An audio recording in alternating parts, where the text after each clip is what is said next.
The Ryan Ries Show from Southern California. This is The Ryan Ries Show. Post your questions using @Ryan Ries on his Instagram, Twitter, or Facebook. Are you ready? All right, it is going down this Saturday night. I have, a new friend, we'll say, Baruch Sanchez. He's in studio. He's a musical artist. He's a worship and a creative coach. And about, maybe a couple months ago, I was speaking at a conference. It was a Praise Chapel conference in LA, somewhere in the LA region. It was about revival and the Great Commission, and Pastor Jason invited me to come share. And they had you out doing worship with the band the night I spoke. It was awesome, feeling the Holy Spirit. It was an amazing event. Came up and talked to you after and said, hey, let's get together and talk. We had a little conversation later on. You were telling me about all the amazing things you're doing in Eastern Europe and actually traveling the world as a coach, an artist. What else do you disciple, you preach, you do a lot of different things in ministry. So I want to get you in today to tell the crowd, the listeners, about your story and what you do, how you got saved and even got into this, because there is a huge group of people that want to get into worship, and they need to get into worship, because I can't tell you how many events I've been to where there's bad worship. Yep. We need to get the worship leaders on point and learn how to worship and bring the presence of God through the work of the Holy Spirit and bring people into worship. Totally. There's a big difference between going up and performing and actually worshiping and ushering the presence in, correct? Mm-hmm. Totally. Okay, so we're on the same page on that. We can get into that. Yeah, and this is I'm going off the cuff here because we didn't talk about this, but that we agree on that whole 100%. thing, correct? I always tell people when I do my coaching, we're all worshipers. It's not just the musicians. It's not just the people on stage. We're all created to worship. But the problem is most people think that worship is just music, right? That it's the new Hillsong album or the new Bethel album. But music is just one of the expressions of worship. Worship is your lifestyle, It's how you treat other people, how you represent, Jesus in your everyday life. So we're on that. And I truly believe that when it comes to musical worship, it needs to be done with excellence, Yeah, absolutely. Excellence, not just in your craft and how great you play or, how well you sing, but in your, how you present that spiritually. It's like, how are you preparing spiritually for Sunday or for Friday night? Whatever it is, you can't just come, like you said, and perform a song. That's why I always say, the best worship leaders are not always the best singers.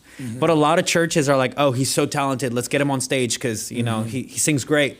It's like, that's important. We want you to be a great singer. Yeah. That's good. Yeah. I've heard some really bad ones. I used to be a really bad one, honestly, when I first started. But it also goes with even preachers too. Yeah, same. You can have a guy that went to seminary and he knows the Bible backwards and forwards. Yep. And he could go up and give a message that's just a bunch of information. Yeah. It's a performance, but it's not spirit-led and bringing people through the work of the Holy Spirit into conviction that changes their life. Totally. Big difference. Big difference. So we're gonna get into this. So all right, so before we could get to that point, let's talk about where you grew up, because you're not American, right? Not American. Well, Central American. Central American. Yes. That's true. Some people will grill me if they're like, Nicaragua is part of America. Yeah. No, you are. Yeah, you're right. Actually, because we have North America. Yeah. So you are from Guatemala. Nicaragua. Which has amazing surf waves, by the way. We have the best surf, actually. Yeah. We host amazing surf competitions. Unfortunately, I'd never learned how to surf. I was a skater when I was younger. Yeah. I know you really love skate. Yeah. Unfortunately, I wasn't so good. I think I couldn't even ollie, but it was fun, Yeah, so it's fun. I would go with my friends, and Nicaragua is a third world country, and so there was not much to do, especially when you're young, and it's been under socialist, communist kind of rule for many, many years, and so there's not many programs for young people to go and have fun. The main thing you could do is just go to the shopping center, to the mall on a Friday night, hang with your friends. So it's like, what else are you gonna do? Or pick up an instrument. Yeah, pick up an instrument. But even with instruments, there's not a lot of opportunities for new artists to emerge. Right. There's no platforms for people. The unfortunate thing about my country is when people reach a certain level, then there's they hit a ceiling, and you have a lot of great talent that ends up just leaving the country because there's a huge lack of opportunity. And it's not just in my country. I feel like a lot of Latin America has that same issue. And so that's also one of the reasons why I'm no longer there. There's no opportunity. But the main reason is because of God. I really, truly believe he called me to leave. And we'll get into that in a minute. Yeah, no, totally. But I grew up in Nicaragua, born and raised. So when did you start getting into guitar?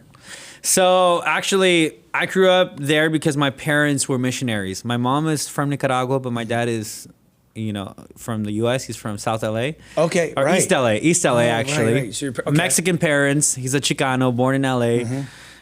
For some reason, I don't know what happened, but he got involved in the communist movement when he was very young, and he went to Nicaragua to fight in the civil war that we had. No way. Yeah, and my mom was a famous singer. And she would sing at like the parties of the government and stuff. Right. And so that's how he met her, and then he was like, I'm taking you to the U.S., and she didn't really like him at first, but then he worked out his charm and, So how they that ended up work? coming to the U.S. So what did they do when they got here to the U.S.? So they got here to the U.S. and then my dad had a really severe case of PTSD. He was going crazy. He was like not sleeping. His testimony's wild. Wow. And all of a sudden, his business partner is a pastor, actually from Praise Chapel. Oh, really? Yeah. Awesome. And he would always witness to my dad. He would always tell him, hey, God is real. But my dad being a communist, he was an atheist as well. Right. And then long story short, the day that he's going to commit suicide, this pastor calls him up and he's like, hey, I need to talk to you. And he calls him up to his office and he's like, the devil has called for your life today, but God has called you to set you free today. And he didn't know anything of what was going on in my dad's life.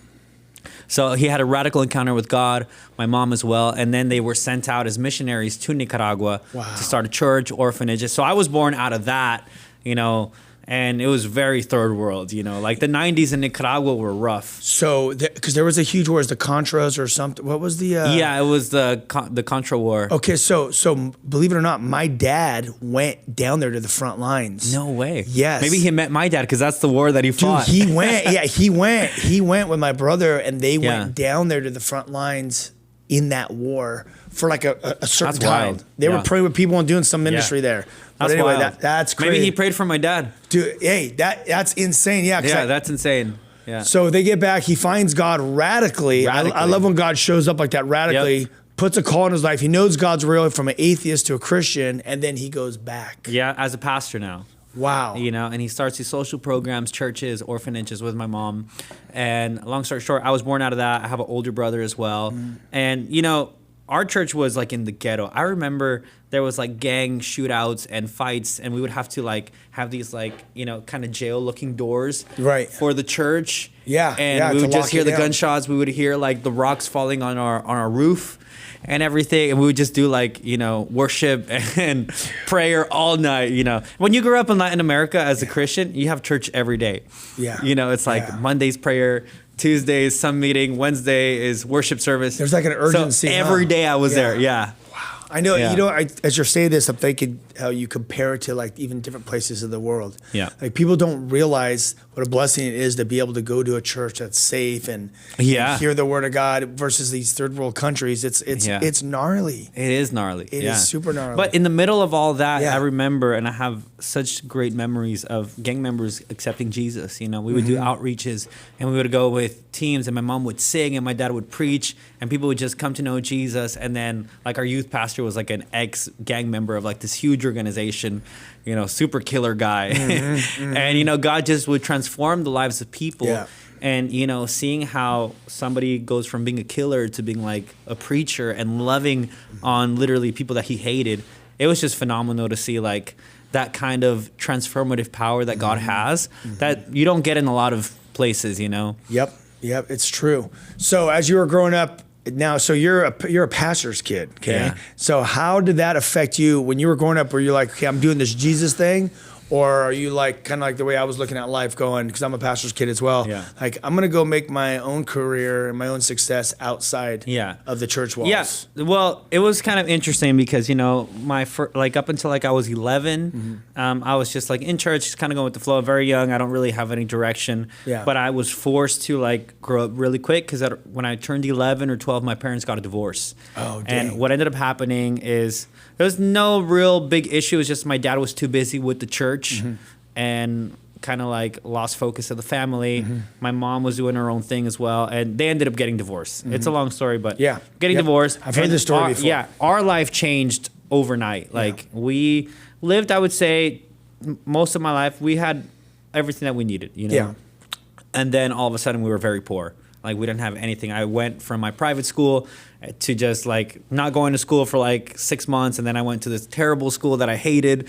You know, I had long hair and they made me buzz cut it all. I hated that so much. They're like, you need to be disciplined in this school. Yeah. We don't want any skaters, no punkers. Yeah. At this point, I was already like listening to like MXPX and Blink 182. And I was starting to play guitar at that point. Got it. Somebody came on a mission team. And how'd you get the guitar? Yeah, somebody came on a mission team and gifted me an electric guitar. What? Yeah, and so my brother was a drummer, and my mom was a singer, so I always like liked music, but I didn't know what to do. And so while they're getting their divorce, the only thing that I had to like cope was my guitar and my like Nintendo 64. Wow. You know? So I remember I spent hours just like online and just I had this guitar book and just I literally would spend all day just practicing my electric guitar. That's all I would do. And then I started like a punk rock band when I was 13, you know, Sick. and we started like just doing gigs. And then during that time, I was just getting away from the church slowly to the point where I was like not living at home anymore. I was just there like 2 days of the week, started living with some friends. And then I started to play like in a heavy metal, like hardcore bands. And that scene was very dark. Yeah. In Nicaragua, the hardcore scene was like gangs. So you had like the guys who listen to metal and the guys who listen to hardcore and the guys who listen to punk rock. Oh, got it. And got they it. would crash each other's shows and Really? be violent. No way. Yeah, it was bad. So I was in the middle. There's like the dark files on YouTube. Yeah. I'll send you a link later. You can Okay, see me yeah, like yeah. at this like underground like club just playing guitar. There's some mosh pit going on. Yeah. So that's how I grew up. You know, got split from the church, and then when I was 14, kind of like cherry on top was I was in a really bad car accident, and my best friend died, and another friend of mine passed away as well. And that kind of was just like, how can God be good when all of these things keep happening?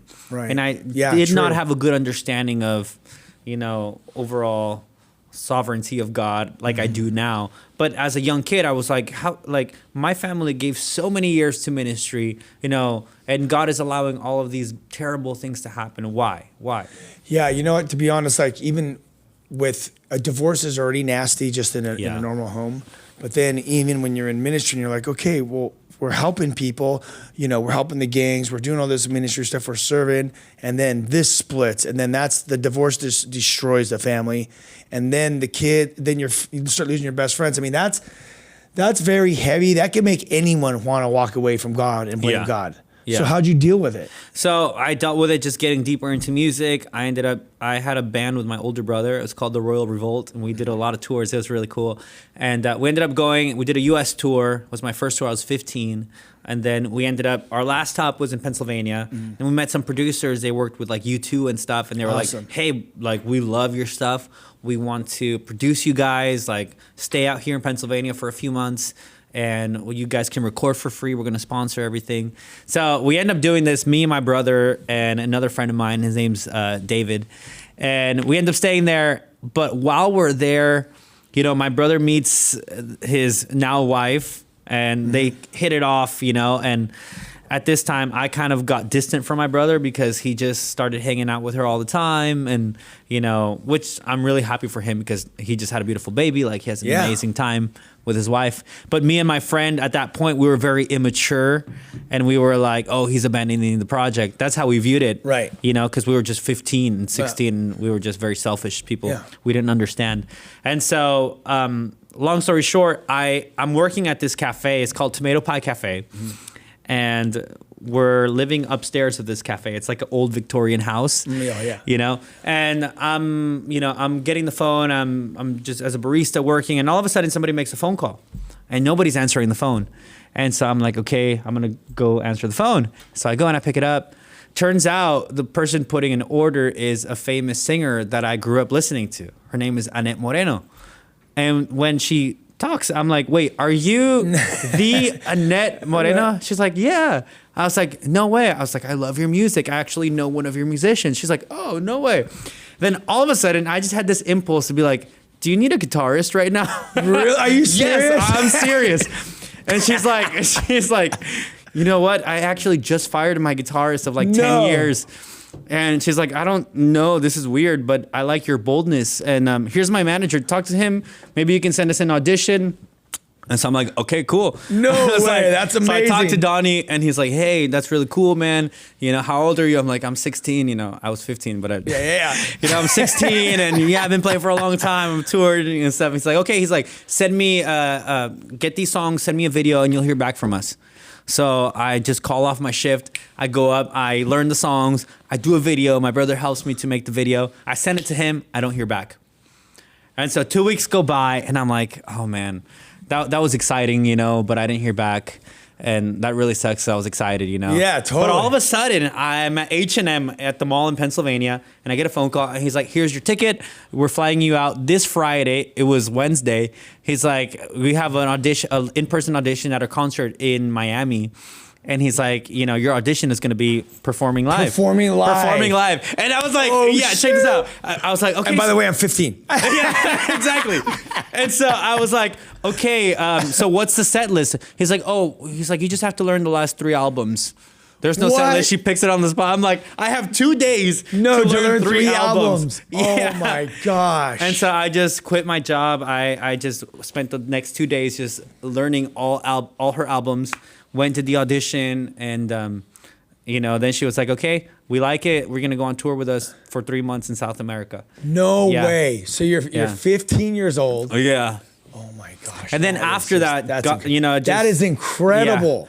Yeah. After that, I just started touring, and that became my life, working with different artists. With her, I was with her for a long time. She's huge in Latin America. Yeah. You know, like 50, 80,000 people concerts. Wow. And it was like from like playing underground shows in Nicaragua for like 30 people to like 50,000 people, like, you know, but it was incredible. You know what, but this is the way these stories are. With all Yeah. my friends that are musicians, you got these guys that are working at a gas station, they get the record deal, Yeah. next you know, they're like touring with Ozzy Osbourne. Yeah, you're like, what? Yeah. Yeah. This is Yeah. how it actually And I know, like, even at that time, I was not following God, and, you know, going on tour and stuff, that actually led me away from God. So this is what I want to ask Yeah. you about. Okay, so that's all exciting. But now, here you are, 15 years old, and you're just in this, I mean, you're a kid from Central America, and Yeah. you're just in this bells and whistles and just shiny objects Yeah. world of Yeah. success. It's making money for the first time. Yeah, making money, and you're just, Yeah. it's just right? Yeah. How did this affect you? It affected me greatly because, you know, when you have success without accountability, Yeah. it's like you just go nuts. And Oh, that's yeah. what happened to me. I was making money. I moved back to Nicaragua, and I was flying from there. Okay, and so you're living back so home. I Got moved it. back to Nicaragua. I had a house, and I was living with my best friend who was also touring with me. And we just went nuts. We would go on tour. We'd come back. We'd throw crazy ragers. Right. Just party. And we were known for that. Like, in our like little gated family community, we were the party house. Uh-huh. They did like meetings. They were trying to kick us out, but Yeah. we had paid for the house in cash, so they couldn't like couldn't kick do us out. anything, Yeah. yep.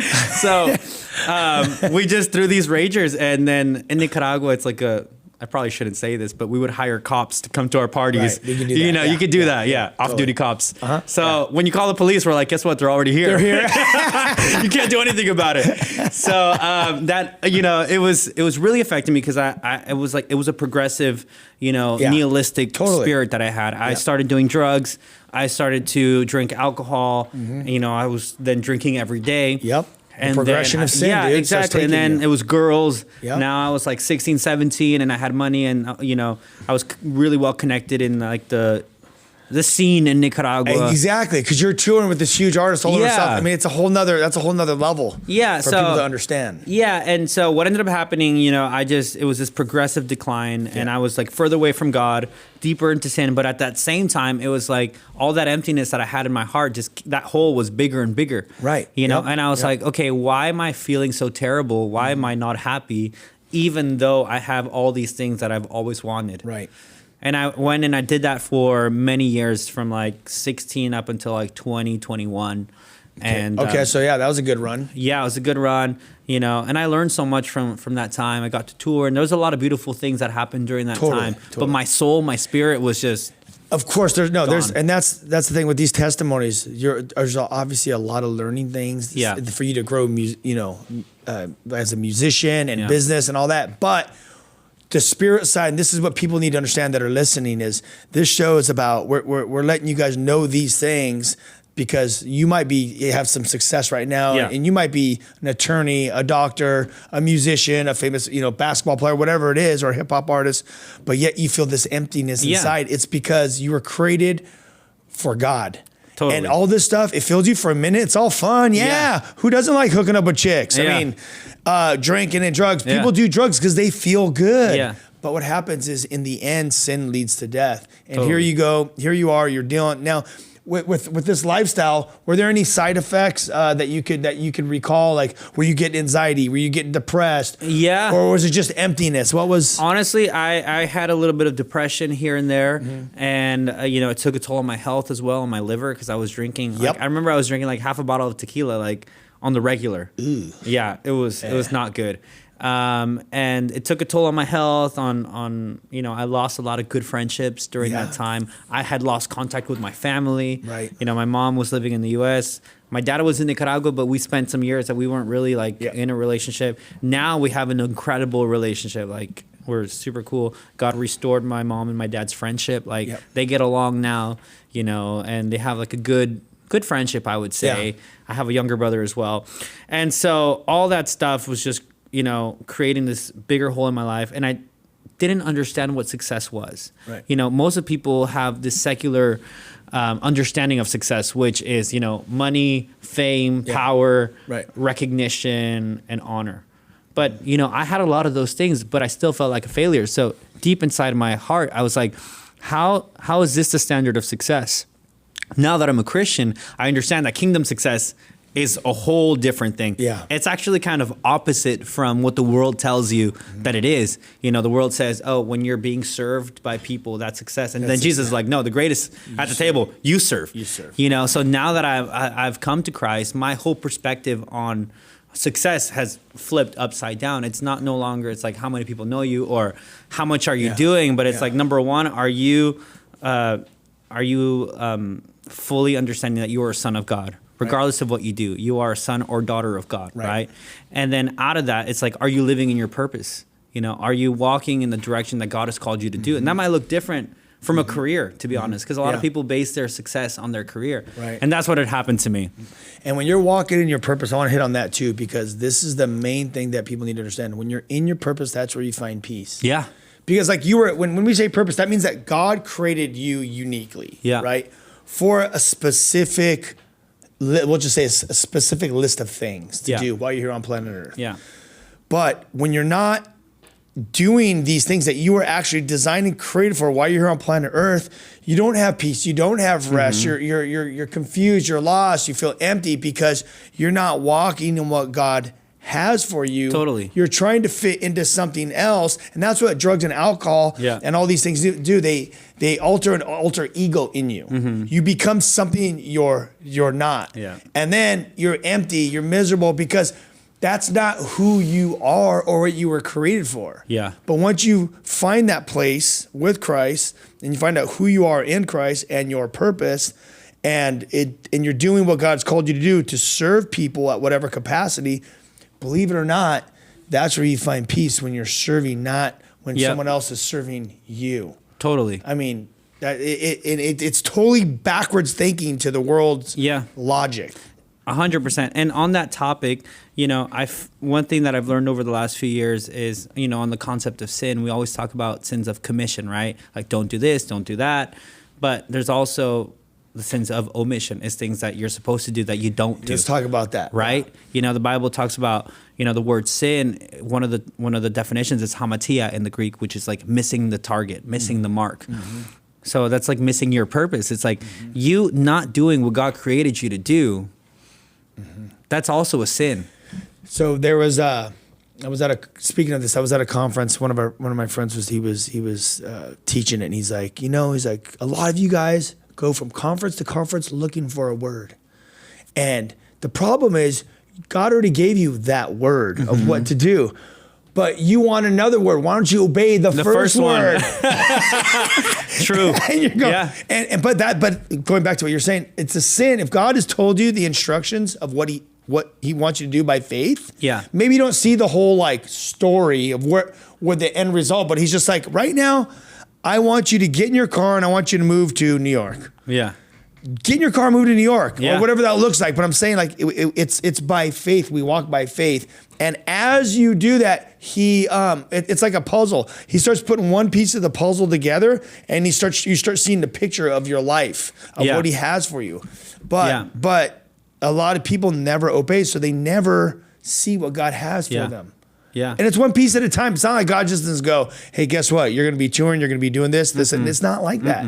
It's one step at a time. Yeah, I always say he meets you, you know? You take that step and then he reveals a little bit more. Yep. And then that's why he keeps you going by faith. It's like, okay, do you trust me? Yep. You know, it's like, okay, take another step. Okay, you can see another piece of the puzzle now. But it's a sin. See, we think about, sin, if you're out getting drunk or you're doing this and that. No, it's a sin not to obey. Not to obey. That's why even like when... If you love me, obey my commandments. Exactly. Think about this too. When Jesus was speaking and he's like, many people will come and I will say, get away, I do not know you. And they're going to say, what do you mean? Like we cast out demons in your name and we did all this stuff. It's like, but they didn't truly know the Father. And if you don't know the Father, you don't know what he's created you to do. You know, what he's called you to do. And so also there's that other verse as well, which talks about how, Jesus says, hey, you never visited me when I was in jail. You never fed me. You never, clothed me. And they're like, what are you talking about? You were never in jail. He's like, well, you didn't visit people, and you didn't do that I've called you to do. So that was a sin of them not doing something that they were supposed to do. Right. That is gnarly. And the way, okay, here, before we go to the break, how would one know if God's speaking them to do something? Yeah. How do you hear? How do you feel like that's I can only say my experience with how that's been. I felt God tell me some things in my life, but I'm very careful when I'm like, God said, because I feel like some people just throw that out. Oh, God told me to marry this girl. And then she's like, no, he didn't tell me that. Yeah. Oh, yeah. We had a lot of that in Nicaragua. We were talking about Chuck Smith earlier. Yeah. And he did a good illustration. He's like, because people come, hey, Chuck, God told me to tell you this. And he goes, well, God has my phone line number. Yeah, he can tell me too. So if this is of God, what you told me, he's going to tell me, and there's going to be confirmation. Yep. So relax. So that's where I'm getting with that. It's like, usually, like, if God says something, he'll confirm it through another source. Yeah. And I've had that so many times, like with one of my spiritual fathers calling me and be like, hey, God told me this. And I'm like, he also told me, or I'm reading scripture and it just goes in line with what I'm doing, or I step into that and God just begins to open doors and provide favor. So that's good, because we're going to be going to a break in a minute. But that is good to know, because a lot of people go, how do I know if God's telling me to go? Well, if you feel like he's nudging on your heart to do something, then pray and ask for confirmation. Yeah. And he'll send someone that will walk up randomly in a grocery store and be like, hey, you don't know me, but God, I feel like God's telling me to tell you this. And it'll be exactly that same thing. Totally. And they'll be like, I don't know you. I got to go. Peace. God loves you. Yeah. And that's happened so many times. Or you'll be praying about something. You'll open the Bible, which is God's word. It's the most important thing to be reading. You read it, and God will speak to you on something that you just asked him. Totally. So it's like he will confirm, and then when he confirms, go. Yeah. Now you have a duty. Don't wait. Don't be that guy going. Don't be Jonah. He needs to speak to me. I'm going to wait around a little bit longer. He needs to speak to me, and then I'll go. No, he's speaking. So now you step by faith. You walk, and then he will provide that next step. Yeah. It's like a treasure hunt with God. Yeah, and you continue in that beautiful exchange of, you take a step, he shows more, you take another step, and you don't get frustrated if he takes a little longer to show you what's next, because he's always developing your faith. What does James say? Consider yourself blessed when you have trials and tribulations, because that produces your character. Yeah, so it's exciting. All right, we're going to be going to a break in a minute. So where can people find you online? People can find me on Instagram at Baruch Sanchez. They can also find me on Spotify, Apple Music, just as Baruch. So you got some music out? I got some music out. To download working on a new album. We're going to tour the new album in March and April. Where? In Europe. We're headlining some festivals. Awesome. It's going to be really, really awesome. All right. Yeah. Well, get there, check it out. Don't forget to go to the whosoevers.com. We are touring the globe constantly. Invite us out to your school, your church, conference, whatever it is. Go to the whosoevers.com, and thanks for tuning in. We'll be back in 2 minutes. Peace. More of The Ryan Ries Show coming up. Post your questions at Ryan Ries on his Instagram, Twitter, and or Facebook. Now, back to The Ryan Ries Show. All right, we are back with Baruch Sanchez. He's a musical artist, a worship leader, and a creative coach. And you've been touring the world all through Eastern Europe, Latin America, United States, just everywhere. And we're going to get into that in the last half right now. But before we went to the break, we were talking about how you were touring. Yeah. Doing big things, making money, but yet there was something inside that just was not right because we agreed that you weren't living your purpose. Yeah. So having a background in Christianity, your dad was a pastor, you grew up in ministry, but God actually is the one that gave you that success and opened the door to play with that one artist. What's her name again? Annette Moreno. Yeah, huge artist all through Latin America, touring, and then you find yourself empty. Yeah. So why'd you decide to go, how'd you get back to God? We'll say that. Yeah, so it was crazy how it happened. I was actually at a surf festival in San Juan del Sur, which is where they do all the surf festivals. And I just remember, like, for a time I was already having like this existential crisis, and just spiritual crisis as well. And even though in that whole time where I was not following God, I was never like an atheist. I knew God was real. I had experienced him when I was young, very real ways. Yeah. But I was just being stubborn and prideful and just, not following him, even though deep down I knew that I should. And I remember I was at this festival, and this night I did some like horrible things that I regret. And I remember just the next morning I woke up and I sat outside of my cabin, and I just was feeling horrible, and I was like, I can't do this anymore. And I just prayed a simple prayer. I was like, God, I hope I'm not too far gone, because what I just did this evening was not good. And I was like, I pray that you forgive me, that you may come into my heart, redeem me. I don't want to live this way anymore. I was like, if you can use my life, do it. And, I come back to you. It was a very simple prayer. Okay. And, I just felt this peace come over my life. This, like, I felt like I was carrying weight for like years, and then it just kind of came off. And I heard God very clearly, and he was like, you need to leave Nicaragua. And I was like, you're like, hold on, God. Wait a minute. I was like, wait, I'm pretty comfortable here. He's like, you need to leave Nicaragua. And I heard that so clearly. And, looking back now, it makes sense because so many people try to change without changing their environment. And it's like, you're always going to be an alcoholic if you keep having lunch at the bar. Yeah. You know what I mean? Yeah, and so in Nicaragua, that's what happened to me. I was surrounded by, really bad influences. People always hitting me up, hey, let's go party, let's go do this, let's do that. So I had to completely get out of that environment because, we can pray and all that stuff, but you also need to have action, and you need to take autonomy of your body and be like, nope, I'm going to be obedient to what God's called me to do. So that's what I did. And within 1 week, I sold most of my furniture, practically gave it away. And I bought a one-way ticket to Los Angeles, and what year moved was here. this? This was, 2016. Okay. So how old were you at that time? I was like 20. 20. About Okay. to turn 21. Right. The end of 2016, going into 2017. Okay. So you arrive. Yeah. So I arrived. My mother and my little brother were already living here because they had moved here many years ago. My younger brother has a neuromuscular disease, and so he was getting medical treatment here. And so it was nice having my family here, So I moved here, and I just knew that I needed a fresh start, and I gave my life to God. And the weird disconnect that I was not understanding was as soon as I gave my life to God, all my opportunities for touring stopped.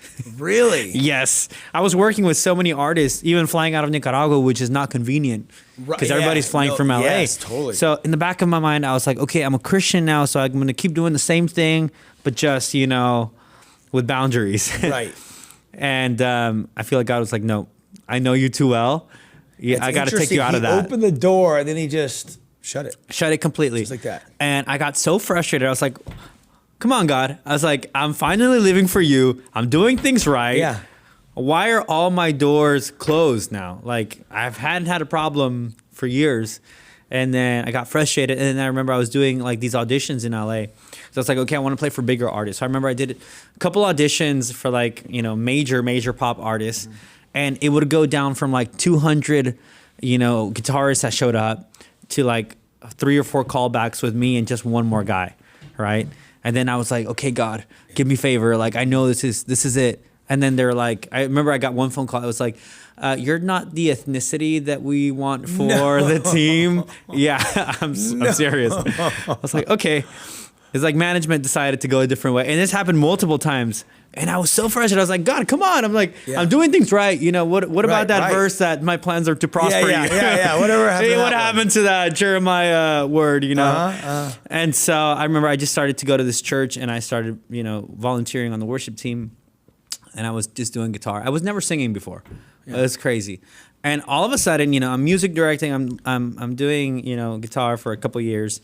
And then the worship leader that we had, ends up basically quitting. He just doesn't show up. We don't have a worship leader anymore. And then that Sunday, the pastor's like, you got to sing.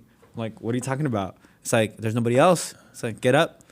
And you got to sing. To be honest, I was like so nerve wrecked. I was like, and you didn't sing. I didn't sing. Yeah, I was like, I'm not a singer. I'm a guitar player. That's what I do. I don't sing. I have a terrible voice. And so I got up there and I sang. It was probably not very good at all. The most awkward thing is like, what do you say to people between songs? Yeah. It's like you're like, that's right. You're like, that's all part of it. Yeah, that's a huge part of it. How do you connect the songs? So we finished the song and there's this awkward silence, and I'm like, hi guys. Like, what do you say? Are you guys having a good time? Yeah. This next one's called, Oceans. No. So that ends up happening, and that kind of opened the door for me to just start worship leading. And I hope nobody finds those live streams from like. Oh, they'll surface. I hope not. After this podcast, don't go looking on YouTube. I won't tell you the name of the church so you don't find it. Exactly. But I just started to get this love for worship leading. And I just kind of started taking singing lessons. And then I had a mentor in LA that I also reached out to.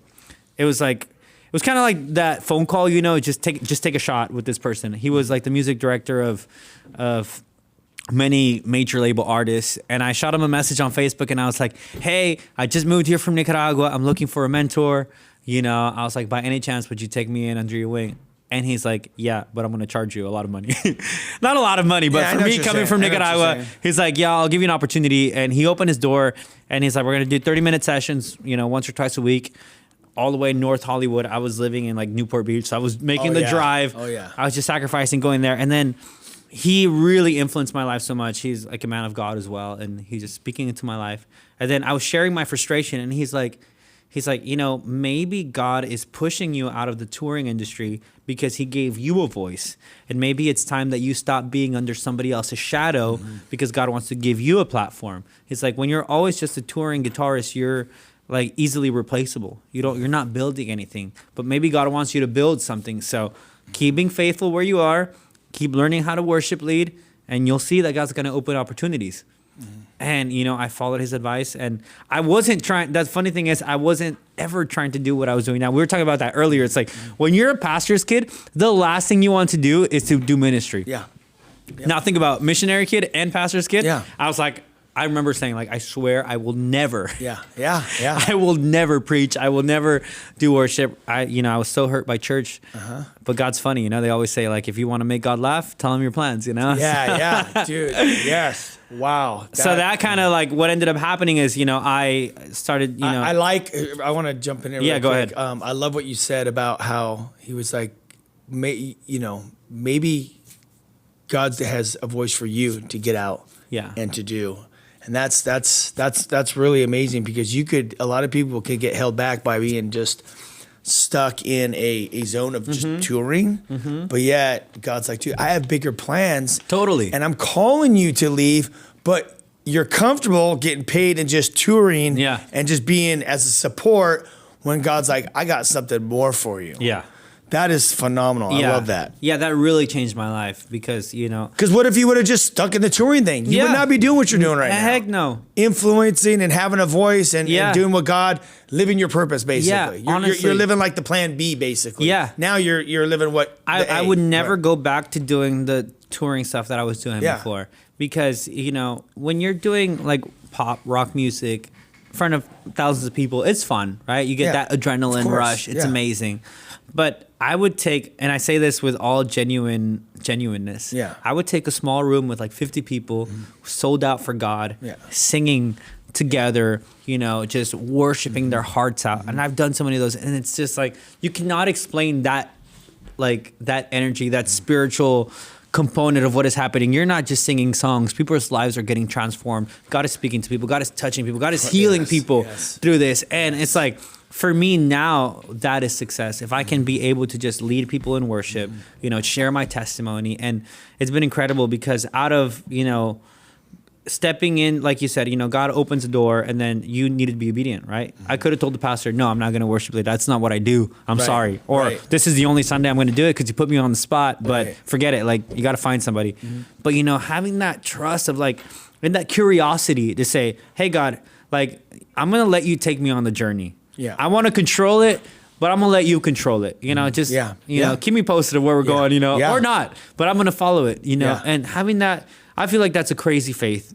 And God, what God sees when you have that kind of faith, and He, you know, rewards that faith because you're putting your trust not on your ability, not on your contacts. You know, like I said, I was trying so hard to make my own doors, to just go and audition and network, and it's like, look at the life of David. When they were going to anoint a new king, you know, he wasn't trying to get in that room with his brothers. What was he doing? He was just being faithful, doing the insignificant tasks that nobody was recognizing, but that God had placed him in. He wasn't, you know, like, hey, you know, put in a good order for me.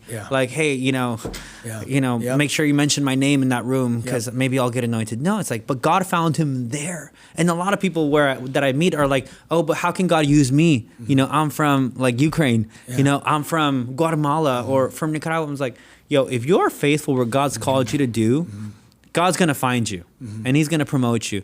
And we also have to understand that God's promotion doesn't always look, like we were saying earlier, like the worldly version of success. It doesn't always look like 100,000 followers on Instagram. It might just look with you having peace, you know, a peace that surpasses all understanding, impacting people at your level, serving and, you know, being faithful in that. I want to go back to what you said, piggybacking off what you just said right now, is that, you know, the most exciting thing, and you and I, we had a conversation on the phone after I met you a couple weeks later or something. We were talking about how we tour, and what I liked about you is, you know, when we were talking is how you were saying, you know, it's not about big events. Yeah, you've done big events.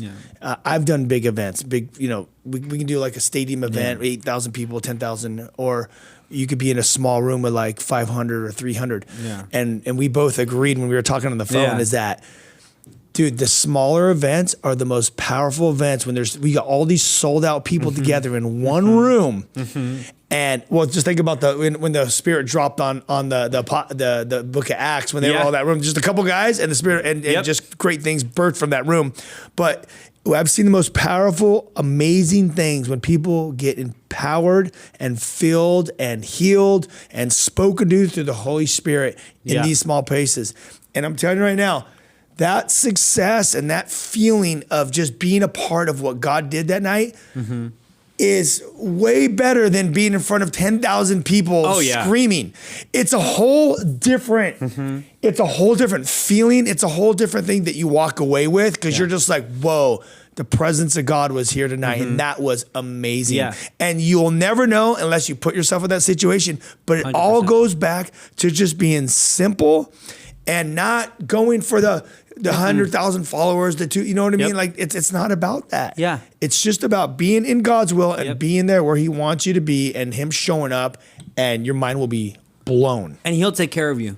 You know, like with these tours, like now I just kind of want to get people to where I am right now. Let's do that. You know, I did the church, and then I started volunteering at Hillsong in LA. I started worship leading there, and I loved it. And then out of that, there was like one conference in Germany and they wanted to take one church from LA to come and do worship.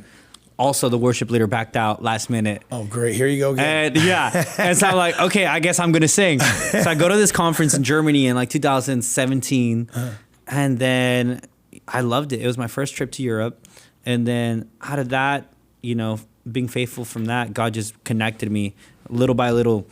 Pastors just kind of started sharing my contact, and I started getting invited to different events. And now I've just been faithful, even through Corona. Like I went to Ukraine right before the war, and I was just always by faith. It's like God opened a door somewhere. I was like, okay, let's go. And I'll talk to my pastor, and he's like, if God's calling you, we'll pray for you, we'll support you. Let's go. And so God just. Because I'm not famous, and a lot of people ask me, like, how are you touring? How are you getting these events? How are you, how are you even financially stable when you're traveling and you can't be at your job in LA?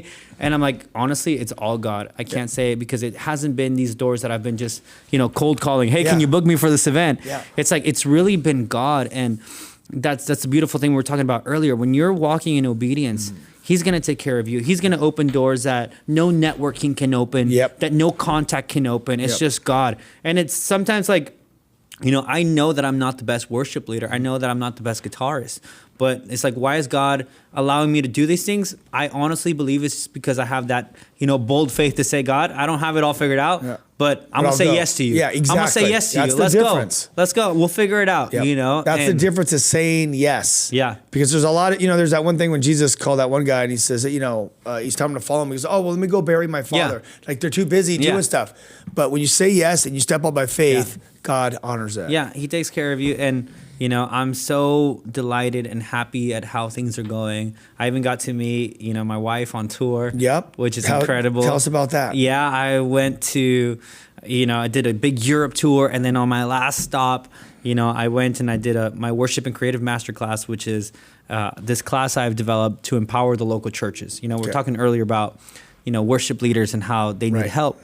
Well, in a lot of countries, they don't have access to the information that we have here in America or the resources. Okay. And so what I love to do is just go and impart knowledge into them, both spiritual, like what is worship, why is it important, and then the practical side of it, okay, how do we build healthy teams? How do we do worship with excellence, and just kind of deposit that into people. And that's what you're doing now, just so people are clear that are listening to the show.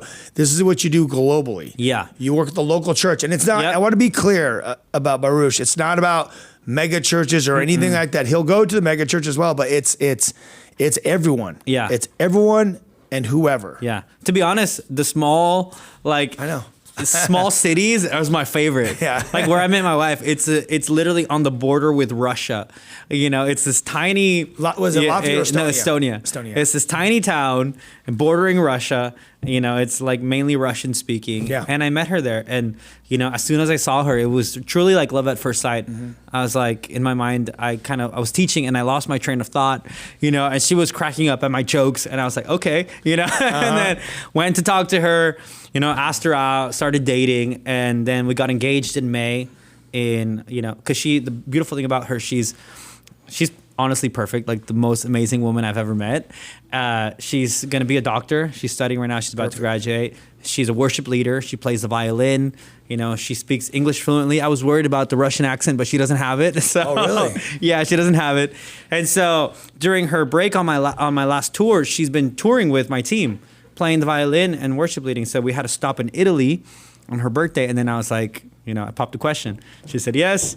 And, my dad, I was talking to my dad about it. And he's like, this is one of the ways that also God rewards your faithfulness, giving you a good wife, That is such a hard thing to find today. Is like a quality partner, both for men and for female people, And I truly believe it was God's blessing. And it all came from that very basic point of me saying yes to God. I'm going to follow you. I don't have it all figured out. Yep. I don't know how I'm going to get from A to C, but I know that you've called me. And He, not one time has He let me down. So, quick question. What does it look like when you travel for people that want to book you to come out? Sure. So do you come out by yourself? Do you come out with a team? How does it normally work? Usually, is there different options? Yeah. So usually I'll do tours, usually in Europe, some, USA, South America. And usually I travel with a core team. So I have like my music director, who's also a guitar player. I got my drummer. And if my wife is available and she's not in school, she'll come too. and usually like a road manager as well.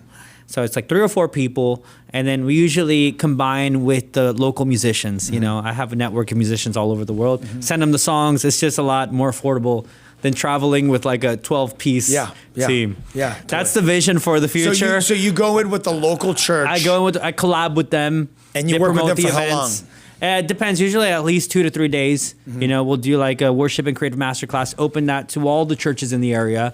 You know, and then you'll have one church host it, and then they'll invite all the local churches. Okay, yeah. That's and then we'll do a worship night the next day, and in that worship night, you know, it's a lot of fun. We have great worship, but I also share my testimony. Yep. Then we do an altar call. Yep. Get to pray for people. This year alone in Europe, we had over 3,000 decisions. That's amazing. In Europe, that's huge. Which people need to like change how they think about Europe. Yeah. Before going. People told me, don't go to Europe. It's dead. Religion, you know, nobody wants to know about God. You know, youth don't want to know about God. That's a total lie. I see more hunger for God in Europe than I see in America. Really? Like genuine hunger. Really? Yes. Like even more response, like at the events. You got like 80%, like we did this event in Prague. You had like 70% of people, you know, just giving their life to Jesus. No way. Yeah, we did a worship night on a boat in the Prague River a couple months ago. It was amazing. Yeah. Collaborated with a beautiful church there as well. You know, they promoted the event. But we get a lot of non-believers, you know, in Poland. Well, because there are not a lot of non-believers there. Yeah. I've had so many people, and that's one of the rewarding things too. I get so many messages from people that are like, I've never experienced God this way, in this freedom to worship the way that you guys, you know, to give this message of hope. You know, because a lot of Eastern Europe and a lot of Central is very legalistic, like it is in Latin America. Got it. Like where I grew up in Nicaragua, everything was a sin. Like long hair is a sin. Got it. A beard is a sin. You know, you can't do this. You can't. So, you know. Dang. Yeah, so they've experienced a lot of that. So our worship nights are very free. In Eastern Europe? Yeah. Wow. So our worship nights are very fun, very free. You know, they see me all tatted with my piercing. They're like, whoa, how is this guy telling me about Jesus, you know? So no, I know that. I know that feeling because like when we go out with the movement, with the Whosoevers, this has happened for years, is we go out and people are like, that's being in these environments at music festivals and not a very non-Christian atheist. And all of a sudden they look at us and they see us talking about Jesus. They're like, wait, these guys are Christians? Yeah. Like, because when we used to produce music festivals, it'd be the same thing. They're like, wait, these guys are Christians, but then they give their life to Christ because they're like, all right, well, hey, it's not all like uptight. Yeah. And these guys love God, and I need God. I'm depressed, suicidal, and I'm empty. That is phenomenal. So Eastern Europe, okay, All right, so then you do those classes, and then you just basically go to the next church or whatever. So we do, like right now, God's like made it a little bit bigger. Now we're doing some festivals. Perfect. I do my own events as well, and just, you know, invite a lot of people, whoever wants to come. Yep. And I also do a worship and creative internship twice a year, where I open 12 slots for musicians or artists or creatives that want to come on tour and see what it's like. I like that. So the next one is in April. If you want to sign up, there's 2 spots left, and it's going to be from the 8th through the 15th in Poland. In Poland. It's Poland, yeah. So you can come. How many stops? It's going to be just a few stops, but basically we do worship nights, we do the creative class, I do one-on-one coaching, and then you get to be part of the team. Dude, that's amazing. amazing. So you have to apply. Yep. You know, you go to my totally. Instagram, apply. You got to get some references in because we're very, very picky. Absolutely. But, you know, the last people that have gone, it changed their life. Absolutely. So, and then they can be a catalyst to their local church. So if you're a pastor and you're like, I want to send my worship leader to come back and bring some of that. Yeah. You know, you can sponsor them. Dude, that's amazing. Send them to me. Well, listen, we'll have a lot of fun. You guys, this has been an amazing show. Make sure you get to his Instagram. Go ahead and give me your Instagram, your website, at and all that Baruch good stuff. Sanchez. It's just my first and last name, which will be in the description on the video.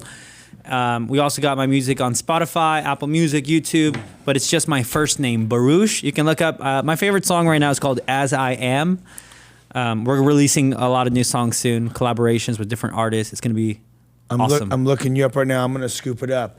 All right, man. Well, you know, I think that we should definitely do some stuff together. Yeah, I think we talked about 2024. We're going to collaborate. I think I should do worship. You preach. Let's do it. And then we'll go grab some good steaks. Let's do the world. You're not vegetarian, right? No. Okay. That was actually the first question. That was the first question I asked to my wife. I was like, on our first date, I was like, are you vegan? Yeah, no. And she's like, no, thank God.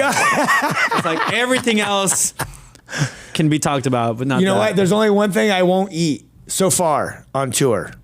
I was in the Philippines and they gave me the balut. Which, Oh, you no. know the balut? Yeah, I will not eat Dude, that. they're like, you need to become one with the Philippines and become one with us, or else you can't leave or something. I go, I guess I'm never leaving. I'm never leaving. I cannot open that egg with it's just like a half alive. I don't know if it's not alive, but it's like half born embryo. Chick. Yeah. It's disgusting, and they put vinegar on it. Yeah, I'm like, no. Hey, I go, if I eat this, I will literally throw up Yeah. on you. Like, this is like the most disgusting thing ever. So It's the texture too. I pretty much will eat anything. I'll eat frog legs. I've never had frog legs, but I mean, I guess you'll eat it. I'll eat them more than that. We can go right now. We're supposed to get lunch. I know a spot. But I'm not looking forward to eating frog legs, but I'm just saying that over the balut. All right, man. Hey, thank you for being on. Thanks for having me on the show. You guys, hope you enjoyed this. Share this video with all your friends and your church leaders and invite them out to come do some worship. We love you guys, and I will be talking to you guys next week. Check out thewhosoevers.com and book us to come out and reach people for Christ. Peace. This has been The Ryan Ries Show. To connect and find out more about Ryan, click on ryan-reese.com. Check us out next Saturday at 9 p.m. for The Ryan Ries Show.